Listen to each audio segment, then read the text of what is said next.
안녕하세요. 본 강의에서는 투핸디드 덴티스트리에 대해 다루어 보겠습니다. 투핸디드 덴티스트리는 기존의 포핸디드 덴티스트리와는 달리 퍼스트 어시스트의 존재가 없다라는 점에서 어시스트 리스 덴티스트리라고도 표현할 수 있습니다.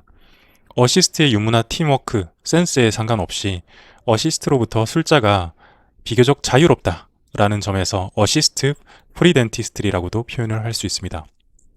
어떤 상황에서도 나와 가장 궁합이 잘 맞는, 내 마음을 잘 아는 내 왼손과 함께 일관되게 진료할 수 있으므로 스트레스 프리 덴티스트리의 성질도 가집니다.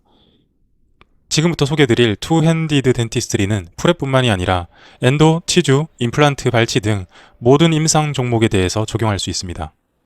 치과 치료의 기본적 필요 조건 3가지에 대해서 살펴봅시다. 치과는 기본적으로 외과에 속하고, 외과 술식은 술자와 대상 간의 일종의 관계 맺기로도 볼 수 있습니다. 술자가 대상과 관계 맺는 방법은 다음과 같습니다. 먼저 환자 몸의 자세를 잡아주고 턱의 높이를 잡아줍니다. 환자 턱의 회전을 잡아줍니다. 그 다음에 나의 몸의 자세를 잡고 나의 다리, 나의 몸통, 허리, 목, 어깨, 발꿈치, 손목, 손가락, 기구의 몸, 기구의 끝단의 자세를 잡습니다. 모든 외과 술기에서는 첫 번째, 적절한 정보의 확보, 두 번째, 적절한 기구 접근성의 확보, 세 번째, 적절하게 주변 조직을 보호하는 것, 이 3가지 요소가 좋은 수술 결과를 위한 필요 조건입니다. 정보 확보는 주로 시야 확보를 통해서 이루어지지만 해당 술기에 점점 숙달되고 각종 상황의 촉각에 대한 빅데이터가 술자 내부에 쌓여갈수록 텍타일한 정보도 비중이 커지게 됩니다. 손이나 기구 끝을 통해 전해지는 촉각 정보가 시각 정보와 함께 어우러져 술자의 다음 순간 행위에 대한 판단을 돕습니다. 기구 접근성은 무엇입니까? 대상에 접촉하지 않으면 우리는 그 대상을 변화시킬 수 없습니다.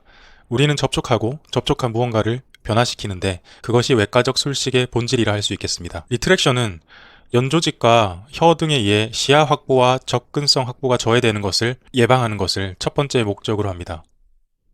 리트랙션의 두 번째 목적은 보호되어야 할 부분의 보호 확보입니다.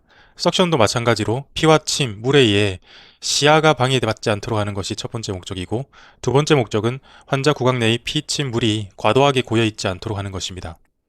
라이트의 목적은 첫 번째도 시야 확보, 두 번째도 시야 확보입니다.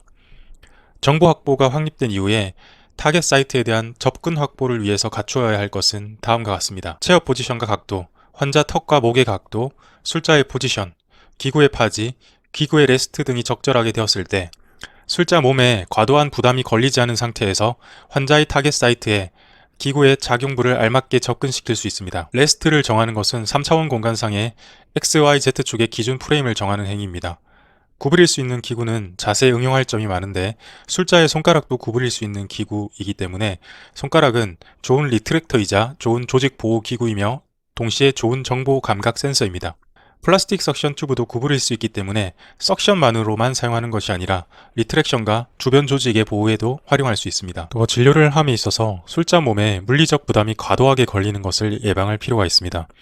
그러기 위해서는 각 치아의 각 타겟 부위별로 가장 편안한 술자 포지션, 몸통, 다리, 허리, 목, 팔, 손가락 등의 자세를 연구하고 체계적으로 정립할 필요가 있습니다.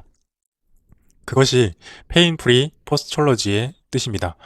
치과를 건강하게 오래 하기 위해서 당장의 술식을 빨리 성공시키는 것보다 한 걸음 물러서서 조금씩 자신의 자세를 정립해 나갈 필요가 있습니다. 보통 자세히 가까이 보고 또 빨리 하기 위해 자세가 무너지는 경우가 많은데 왜 가까이 봐야 하나요?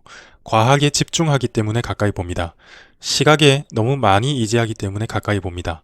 능숙해지면 가까이 보지 않아도 되는 경우가 많습니다. 선명하게 보이지 않아도 됩니다. 현미경적 시야에만 머무르면 길을 잃기 쉽습니다. 확대해서 좁게 탐색하며 진료를 했다면 다시 가끔은 축소해서 넓은 시야로 조망할 필요가 있습니다. 모든 개별 치식의 모든 서페이스와 라인 앵글에 대해서 퍼스트 어시스트의 도움 없이 앞서 이야기한 정보 확보, 보호 확보, 기구 접근성 확보, 그리고 환자와 술자의 몸의 자세가 확립된다면 우리는 그것을 투핸디드 덴티스트리 또는 어시스트 프리 덴티스트리라고 부를 수 있을 것입니다. 퍼스트 어시스트 프리 덴티스트리는 투핸디드 덴티스트리의 확립에 의해서 이루어집니다. 세컨드 어시스트 프리 덴티스트리는 체어사이드 카트의 지혜로운 준비와 적절한 아이템의 활용을 통해서 이루어집니다. 서드 어시스트 프리 덴티스트리는 치과의 소프트웨어, 그리고 하드웨어적 환경의 최적화를 통해서 이루어집니다. 세컨드 그리고 서드 어시스트 프리 덴티스트리에 대해서는 다른 강의에서 기회가 된다면 다루도록 하겠습니다. 여기에서는 먼저 퍼스트 어시스트 프리 덴티스트리 또는 투 핸디드 덴티스트리에 대해서 자세히 강의해 보겠습니다. 투 핸디드 덴티스트리의 장점은 여러 가지가 있습니다. 첫 번째, 퍼스트 어시스트가 없습니다. 둘째, 따라서 술자가 진료할 때 어시스트의 시야와 접근성까지 고려하지 않아도 되기 때문에 손, 팔, 몸의 움직임이 훨씬 자유롭습니다. 셋째, 술자의 왼손은 술자의 뇌와 다이렉트로 연결되어 있기 때문에 술자가 원하는 타이밍에 들어오고 술자가 원하는 타이밍에 나갑니다. 내 왼손보다 내 마음을 더 잘 아는 어시스트는 없습니다. 넷째, 술자의 왼손으로 하는 석션과 리트랙션은 시각에 주로 의존하기보다는 감각에 주로 의존합니다. 따라서 보지 않고도 석션할 수 있고 보지 않고도 리트랙션 할 수 있습니다. 다섯째, 시중에 나와 있는 다양한 1인 진료를 위한 부가 아이템들을 추가로 비싼 비용을 지불하고 사지 않아도 됩니다. 여섯째, 이 모든 것의 결과로 술자는 더 진료하기 편해지고 환자는 더 편안한 진료를 받게 됩니다. 앞으로의 강의에서는 지금 재생되고 있는 짧은 동영상과 같은 자료를 총 108개를 살펴볼 것입니다. 왜 108가지나 되는 동영상 자료가 필요한가요? 저는 먼저 프랩의 영역을 각각 10번대, 20번대, 30번대, 40번대의 네 분학으로 나누어서 다루어 볼 것입니다. 각각의 분학은 그 안에서 다시 전치부, 소구치부, 그리고 대구치부의 세 가지 영역으로 쪼개어 볼 수 있을 것입니다.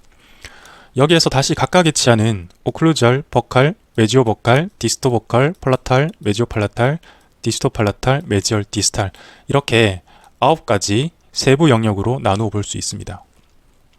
그렇게 했을 때 모든 타겟 치아의 모든 타겟 부위는 총 108가지가 되고 이 108가지 경우에 대해서 각각 개별적으로 자세를 다루게 됩니다. 각각의 경우에서 정보의 확보, 그리고 보호의 확보, 접근의 확보의 요령을 풀이하게 됩니다. 정보 확보란 앞서 설명한 대로 술식을 위한 시야 확보의 방법, 라이트 세팅과 석션과 리트랙션의 방법을 이야기합니다. 석션 항목에서는 석션 튜브를 밴딩하는 요령, 석션 팁을 왼손으로 어떻게 파지하는지, 그리고 왼손의 레스트를 어디에 두는지 등을 다룹니다. 보호 확보란 리트랙션 등으로 버컬 연조직과 혀를 어떻게 보호하는지에 대해서 이야기합니다. 접근 확보란 체어의 세팅, 그리고 환자 자세의 세팅, 술자 자세의 세팅을 다룹니다. 체어 세팅에서는 체어의 각도와 높낮이 를 살펴볼 예정입니다. 환자 세팅에서는 환자 턱의 위아래 각도, 환자 목의 좌우 각도를 살펴봅니다.